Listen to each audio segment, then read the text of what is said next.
آج کی اس ویڈیو میں آپ ہاروت اور ماروت کا مکمل قصہ جانیں گے کہ یہ دو فرشتے کیسے ایک عورت کے عشق میں مبتلا ہوئے اور ان دو فرشتوں نے عورت کو کون سا اسم اعظم سکھایا، اور یہ بھی بتائیں گے کہ بابل شہر کی تباہی کیوں ہوئی، کون سا جادو کیا گیا کہ بابل شہر کے لوگ ہم جنس پرستی کی محفلیں سجانے پر مجبور ہو گئے۔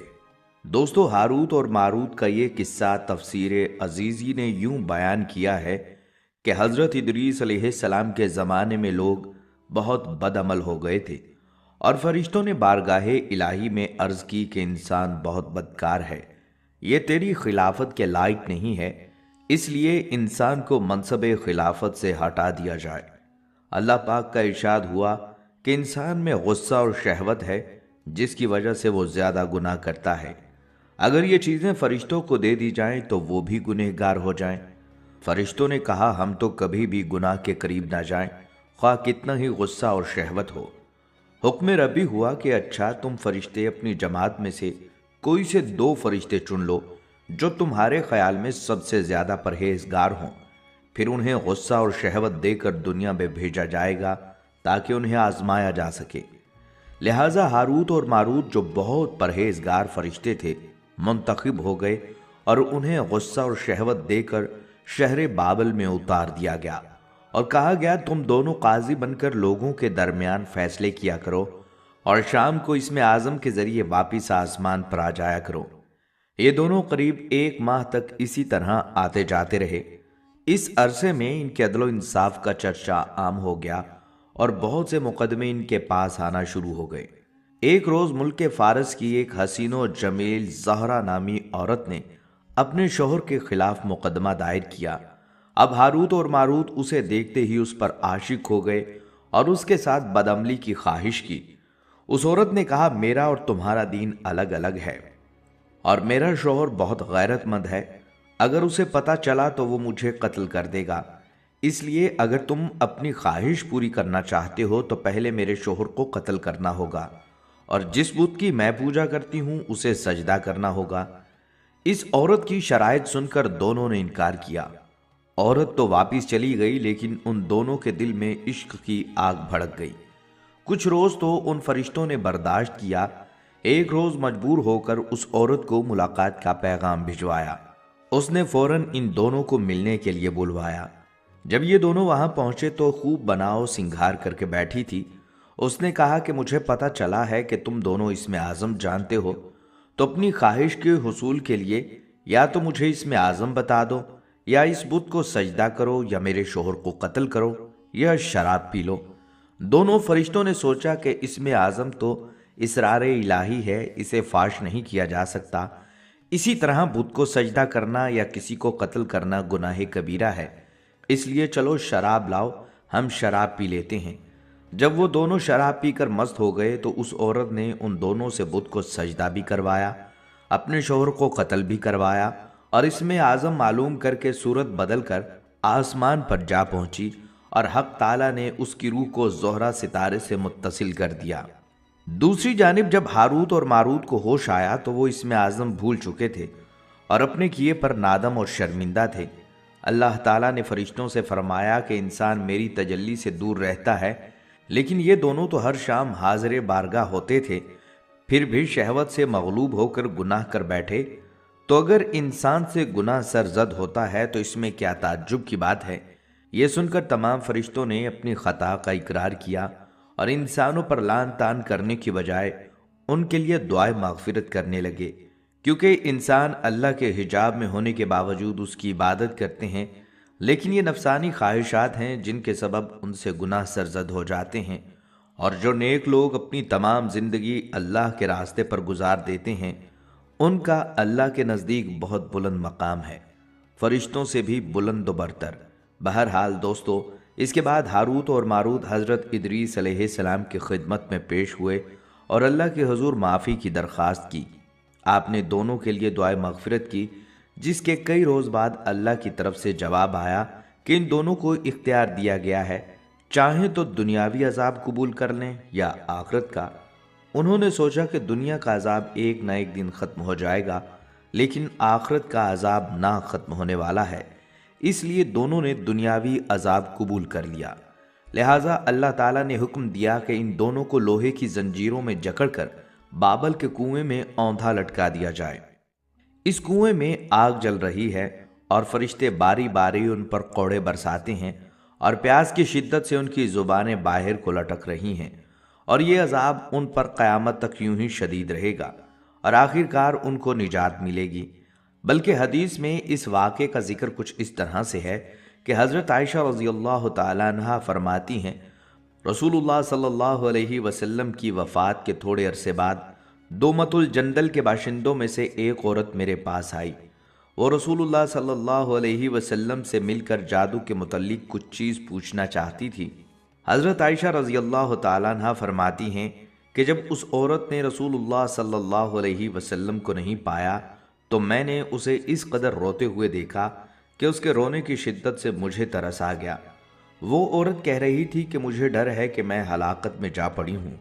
یعنی حضرت عائشہ رضی اللہ تعالیٰ عنہ نے اس واقعے کی تفصیل پوچھی تو اس نے بتایا، میرا شوہر مجھ سے دور چلا گیا تھا، پھر ایک بوڑھی عورت میرے پاس آئی تو میں نے اس سے اپنے حال کا شکوہ کیا۔ اس نے کہا، اگر تو وہ سب کچھ کرے جس کا میں تجھے حکم دوں تو تیرا خامن تیرے پاس لوٹ آئے گا۔ میں نے کہا، ہاں میں کروں گی۔ جب رات ہوئی تو وہ میرے پاس 2 سیاہ کتوں کو لے کر آئی۔ ان کتوں میں سے ایک پر وہ خود سوار ہو گئی اور دوسرے پر میں سوار ہوئی۔ ان کتوں کی رفتار زیادہ تیز نہ تھی۔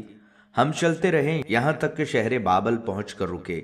وہاں 2 آدمی اپنے پیروں سے ہوا میں لٹکے ہوئے تھے۔ انہوں نے پوچھا کہ تجھے کیا ضرورت ہے اور کیا ارادہ لے کر آئی ہے؟ میں نے اپنی حاجت بیان کی اور کہا، جادو سیکھنا چاہتی ہوں۔ انہوں نے کہا، بے شک ہم آزمائش میں ہیں، لہٰذا تو کفر نہ کر اور واپس لوٹ جا۔ میں نے انکار کیا اور میں نے کہا، میں نہیں لوٹوں گی۔ انہوں نے کہا، تو اس تندور میں جا کر پیشاب کر۔ میں وہاں تک گئی تو کانپ اٹھی۔ میں خوف زدہ ہو گئی اور پیشاب نہ کر سکی اور یوں ہی ان دونوں کے پاس لوٹ آئی۔ انہوں نے مجھ سے پوچھا، کیا تو نے پیشاب کیا؟ میں نے جواب دیا، ہاں۔ انہوں نے پوچھا، کیا تو نے کوئی چیز دیکھی؟ میں نے جواب دیا، میں نے تو کچھ نہیں دیکھا۔ انہوں نے کہا، تو نے پیشاب نہیں کیا، اپنے وطن لوٹ جا اور کفر نہ کر۔ میں نے انکار کیا۔ چنانچہ انہوں نے پھر کہا، اسی تندور تک جا اور اس میں پیشاب کر۔ میں وہاں تک گئی، پھر مجھ پر کپ کپاہٹ طاری ہو گئی اور میں ڈر گئی۔ پھر میں ان کے پاس لوٹ گئی۔ انہوں نے مجھ سے پوچھا، تو نے کیا دیکھا؟ یہاں تک کہ اس نے بتایا کہ میں 3ری مرتبہ گئی اور تندور میں پیشاب کر دیا۔ بس میں نے دیکھا کہ میرے اندر سے لوہے کے گلوبند والا ایک گھوڑ سوار نکلا اور آسمان کی طرف چلا گیا۔ تب میں ان کے پاس آئی اور انہیں اس بات کی خبر دی۔ انہوں نے کہا، تو نے سچ کہا، یہ تیرا ایمان تھا جو تیرے اندر سے نکل چکا ہے، اب تو لوٹ جا۔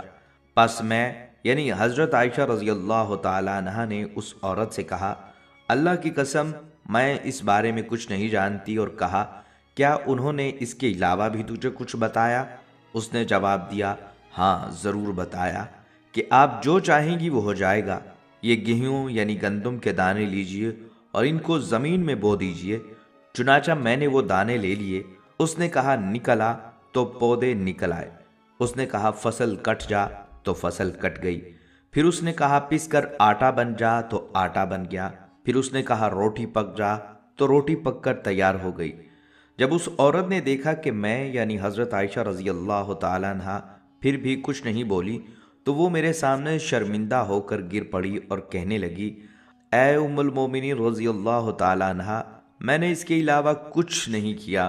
چنانچہ میں نے رسول اللہ صلی اللہ علیہ وسلم کے صحابہ رضی اللہ تعالیٰ عنہم سے اس بارے میں دریافت کیا، لیکن انہیں بھی اس بارے میں کچھ معلوم نہیں تھا کہ اس معاملے پر کیا کہیں۔ جس چیز کا مکمل علم نہ ہو اس کے متعلق صحابہ اپنی رائے دینے میں احتیاط کیا کرتے تھے۔ انہوں نے صرف اتنا کہا، اگر آپ کے والدین یا ان میں سے کوئی بھی حیات ہوتے تو وہ آپ کے لیے کافی ہوتے۔ اس واقعے کے پیش نظر حقیقت میں یہ بات ہے کہ ہاروت ماروت کو اللہ تعالیٰ نے خیر و شر اور کفر و ایمان کا علم دے دیا تھا، اس لیے وہ ہر ایک کفر کی طرف جھکنے والے کو نصیحت کرتے اور ہر طرح روکتے۔ جب وہ نہ مانتا تو اس سے وہ مخصوص کلمات کہہ دیتے جس سے اس کا نور ایمان جاتا رہتا اور وہ ایمان سے ہاتھ دھو بیٹھتا اور اسے جادو آ جاتا، اور یہی اسی عورت کے ساتھ ہوا۔ دوستو، قرآن کریم میں ہاروت ماروت کا قصہ پہلے سپارے کی سورۃ البقرہ میں یوں منقول ہے کہ وہ یہودی ان خرافات کے پیچھے لگ گئے جو سلیمان کے عہد سلطنت میں شیاطین پڑھا کرتے تھے، اور سلیمان نے ہرگز کفر کی بات نہیں کی بلکہ شیطان ہی کفر کرتے تھے کہ لوگوں کو جادو سکھاتے تھے، اور اس علم کے پیچھے بھی لگ گئے جو شہر بابل میں دو فرشتوں یعنی ہاروت اور ماروت پر اترا تھا، اور وہ دونوں کسی کو کچھ نہیں سکھاتے تھے جب تک یہ کہہ نہ دیتے کہ ہم تو آزمائش کا ذریعہ ہیں، لہٰذا تم نافرمانی میں نہ پڑو۔ غرض لوگ ان سے ایسا علم سیکھتے جس سے میاں بیوی میں جدائی ڈال دیں، اور خدا کے حکم کے سوا وہ اس جادو سے کسی کا کچھ بھی نہیں بگاڑ سکتے تھے، اور کچھ ایسے منتر سیکھے جو ان کو نقصان ہی پہنچاتے اور فائدہ کچھ نہ دیتے، اور وہ جانتے تھے کہ جو شخص ایسی چیزوں یعنی سحر اور منتر وغیرہ کا خریدار ہوگا اس کا آخرت میں کچھ حصہ نہیں، اور جس چیز کے عوض انہوں نے اپنی جانوں کو بیچ ڈالا وہ بری تھیں۔ کاش وہ اس بات کو جانتے، اور اگر وہ ایمان لاتے اور پرہیزگاری کرتے تو خدا کے ہاں سے بہت اچھا صلہ ملتا۔ اے کاش وہ اس سے واقف ہوتے۔ قرآن کے مطابق سلیمان علیہ السلام کو جو معجزات عطا ہوئے تھے وہ حکمت الہی کے مطابق ایسے عطا ہوئے جو جادو اور جادوگروں کی دسترس سے باہر تھے۔ مثلا اللہ تعالیٰ نے تمام سرکش جنوں کو آپ کے لیے مسخر کر دیا تھا، اور سلیمان علیہ السلام ان جنوں سے سخت مشقت کا کام لیتے۔ ہوائیں آپ کے لیے مسخر تھیں جو آن کی آن میں آپ کا تخت مہینوں کی مسافت پر پہنچا دیتی تھیں۔ پرندے بھی آپ کے مسخر تھے اور آپ ان سے بھی کام لیا کرتے تھے۔ آپ پرندوں کی بولی سمجھتے تھے اور پرندے بھی آپ کی بات سمجھ جاتے تھے۔ جب سلیمان علیہ السلام فوت ہوئے تو ان شیطان یہودیوں نے کہا کہ سیدنا سلیمان علیہ السلام تو یہ سب کچھ جادو کے زور پر کرتے تھے، اور اس کی دلیل یہ پیش کی کہ سلیمان علیہ السلام کے دفتر میں جادو کی بے شمار کتابیں موجود ہیں۔ گویا جو کام سلیمان علیہ السلام نے اس فتنہ کے سد باب کے لیے کیا تھا، ان یہودیوں نے اسی فتنہ کو ان کی سلطنت کی بنیاد قرار دے کر ان پر ایک مکروہ الزام عائد کر دیا۔ اس مقام پر اللہ تعالیٰ نے اسی الزام کی تردید کرتے ہوئے فرمایا کہ یہ کفر کا کام سلیمان نے نہیں کیا تھا بلکہ ان شیطان لوگوں نے کیا تھا جو جادو سیکھتے اور سکھاتے تھے۔ دوستو، جادو اور عملیات کے ذریعے اپنے اہداف اور کامیابی حاصل کرنے کے معاملے میں بنی اسرائیل کی یہود قوم ہمیشہ سر فہرست رہی، بلکہ تاریخ میں سب سے زیادہ جادو کے ذریعے کام لینے اور اس کی شیطانی طاقتوں پر یقین رکھنے والی یہی ایک قوم ہے۔ لہٰذا سلیمان علیہ السلام کے جادو کو روکنے کے لیے اس اقدام کے بعد اللہ تعالیٰ نے یہود کی ایک دوسرے طریقے سے آزمائش فرمائی، اور وہ یہ تھی کہ بابل شہر میں جہاں آج کل کوفہ ہے، دو فرشتوں ہاروت اور ماروت کو پیروں فقیروں کے بھیس میں نازل فرمایا تھا، اور اس آزمائش سے مقصد یہ تھا کہ آیا ابھی تک یہود کے اذہان سے جادو ٹونے ٹوٹکے کی عقیدت اور محبت زائل ہوئی ہے یا نہیں۔ جب یہودیوں کو ان پیروں فقیروں اور بابل میں آمد کا علم ہوا تو فوراً ان کی طرف رجوع کرنے لگے۔ ان فرشتوں کو یہ حکم دیا گیا اگر تمہارے پاس کوئی شخص یہ ٹونے سیکھنے آئے تو پہلے اس کو اچھی طرح خبردار کر دینا کہ یہ غلط کام ہے اور ہم محض تمہارے امتحان کے لیے آئے ہیں، لہٰذا تم اس کا ارتکاب مت کرو، پھر بھی اگر کوئی سیکھنے پر اصرار کرے تو اسے سکھا دینا۔ چنانچہ جو لوگ بھی ان کے پاس جادو ٹونے سیکھنے آئے تھے فرشتے اسے پوری طرح متنبہ کر دیتے، لیکن وہ اس کفر کے کام سے باز نہ آتے اور سیکھنے پر اصرار کرتے، اور ایسے ٹونے ٹوٹ کے سیکھنے والوں کے ان فرشتوں کے ہاں ہجوم لگے رہتے۔ جبکہ قرآن پاک میں اس کی تاکید کی گئی تھی۔ وہ جنات چونکہ حضرت سلیمان علیہ السلام کے تابع تھے، اس لیے بعض لوگوں نے حضرت سلیمان کی نسبت سے ان جنات کی باتوں پر یقین کرنا شروع کر دیا اور ان کے بتائے ہوئے عمل کرنا شروع کر دیے۔ اس طرح کالے جادو یا سفلی عملیات کی بنیاد رکھی گئی۔ لیکن سورۃ البقرہ کی آیت نمبر 203 میں اللہ تعالیٰ ارشاد فرماتا ہے، سلیمان علیہ السلام نے کوئی شرک نہیں کیا اور ان کا جنات سے عملیات سے کوئی تعلق نہ تھا۔ یہ جنات شیاطین نقشہ سلیمان کے نام سے عملیات کرتے، جبکہ اللہ تعالیٰ نے قرآن پاک میں ان سب کو سلیمان علیہ السلام سے غیر منسوب قرار دیا ہے۔ تو اس معاشرے میں بد اعمالی کا راج بڑھتا چلا گیا اور معاشرہ ہر قسم کی اخلاقی برائیوں کا شکار ہوتا چلا گیا۔